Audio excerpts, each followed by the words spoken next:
Which sentence uses correct comparative degree? താഴെ 4 options കൊടുത്തിട്ടുണ്ട്. ഇതിലേതിലാണ് ശരിയായ കമ്പാരിറ്റീവ് ഡിഗ്രി ഉപയോഗിക്കുന്നത്? ഇതിൽ വെർബ് ഫാസ്റ്റാണ്.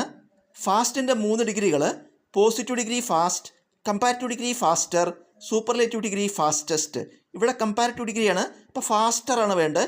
ഇവിടെ 1ാമത്തേൽ ഫാസ്റ്റർ ഉണ്ട്, 3ാമത്തേൽ ഫാസ്റ്റർ ഉണ്ട്. പക്ഷേ മോർ ഫാസ്റ്റർ എന്ന് പറയില്ല.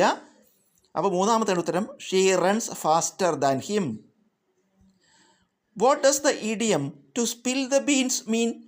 ടു സ്പിൽ ദ ബീൻസ് എന്നത് ഒരു ഇഡിയമാണ്, ഒരു ശൈലിയാണ്. അതിൻ്റെ അർത്ഥം എന്താണ്? ഉത്തരം 2ാമത്തേണ്. ടു റിവീൽ എ സീക്രട്ട്, ഒരു രഹസ്യം വെളിപ്പെടുത്തുന്നതിനാണ് ടു സ്പിൽ ദ ബീൻസ് എന്ന ഇഡിയം ഉപയോഗിക്കുന്നത്. Add proper question tag from the following options. Rebecca rarely eats sweets dash. Question tag എഴുതാനാണ് ചോദ്യം. നമ്മൾ ആദ്യം നോക്കേണ്ട ഓക്സിലിയർ വെർബ് നോക്കുക. സഹായക ക്രിയ ഉണ്ടോ? ഇതിൽ സഹായക ക്രിയ ഇല്ല. അപ്പോൾ വെർബ് നോക്കുക. ക്രിയ ഈറ്റ്സ് എന്നാണ്. വെർബിൻ്റെ കൂടെ എസ് വന്നിട്ടുണ്ട്. അതുകൊണ്ട് നമ്മൾ ഓക്സിലിയർ വെർബായിട്ട് ഡസ് ചേർക്കണം. അപ്പോൾ ഇവിടെ ഡസ് ആണ് ആദ്യം വരിക. അതിനുശേഷം നെഗറ്റീവ് സൂചിപ്പിക്കുന്ന വാക്കുണ്ടോ? അതിൽ നെഗറ്റീവ് സൂചിപ്പിക്കുന്ന വാക്കുണ്ട്. റെയർലി പറഞ്ഞാൽ നെഗറ്റീവ് വേർഡാണ്. അപ്പോൾ നെഗറ്റീവ് സൂചിപ്പിക്കുന്ന വാക്ക് ഉണ്ടെങ്കിൽ നോട്ട് ചേർക്കരുത്.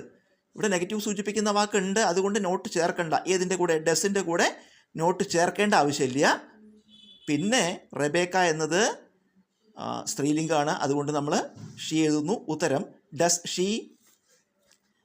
Choose A suitable synonym from the following options for the word given. Meticulous എന്ന വേർഡിൻ്റെ സിനോണിം, പര്യായം, സമാന പദം, അതേ അർത്ഥമുള്ള പദം എഴുതണം. മെറ്റിക്കുലസ് എന്നുള്ളതിൻ്റെ അർത്ഥം കെയർഫുൾ ആണ്. 1ാമത്തെ ഉത്തരമാണ് ശരി. ഉത്തരം careful. What part of speech is the word quickly? Quickly എന്നത് ഏത് പാർട്ട് ഓഫ് സ്പീച്ചാണെന്ന ചോദ്യം. ക്വിക്ക്ലി എന്ന് പറഞ്ഞാൽ അർത്ഥം പെട്ടെന്നാണ്. അപ്പോൾ ഇത് അഡ്വേർബാണ്, ക്രിയാവിശേഷണമാണ്. ക്വിക്ക്ലി എന്നത് ക്രിയാവിശേഷണ അഡ്വേർബാണ്. ഉത്തരം adverb. Choose the incorrect spelling. തെറ്റായ സ്പെല്ലിംഗ് തിരഞ്ഞെടുക്കാൻ. Necessary spelling NECESSARY. അപ്പോൾ 1ാമത്തെയാണ് ശരിയായത്. ബാക്കി ഇത് രണ്ടും തെറ്റായ സ്പെല്ലിങ്ങുകളാണ്. അപ്പോൾ ഇൻകറക്റ്റ് സ്പെല്ലിംഗ് ആയ ഇതിൽ ഉത്തരം 2ാമത്തെയും 3ാമത്തെയും ഈ നെസസറി, ഈ 2 വാക്കുകളാണ് ഇതിൽ തെറ്റുള്ളത്. Add proper question tag from the following options. Question tag എഴുതാനാണ്. It is not raining dash. നമ്മൾ ആദ്യം ഓക്സിലിയറി വെർബ് നോക്കുക. ഓക്സിലിയറി വെർബ് ഈസ് ആണ്, അത് ആദ്യം എഴുതി. നെഗറ്റീവിനെ സൂചിപ്പിക്കുന്ന വേർഡ് ഉണ്ട് നോട്ട്, അതുകൊണ്ട് ചേർക്കണ്ട. വേർഡ് ഉള്ളത് കൊണ്ട് ചേർക്കണ്ട. അപ്പോൾ ഈസ്, പിന്നെ ഇത് ഇറ്റാണ്, അപ്പോൾ അതുകൊണ്ട് ഇറ്റ് എഴുതി. ഉത്തരം ഈസ് ഇറ്റ്.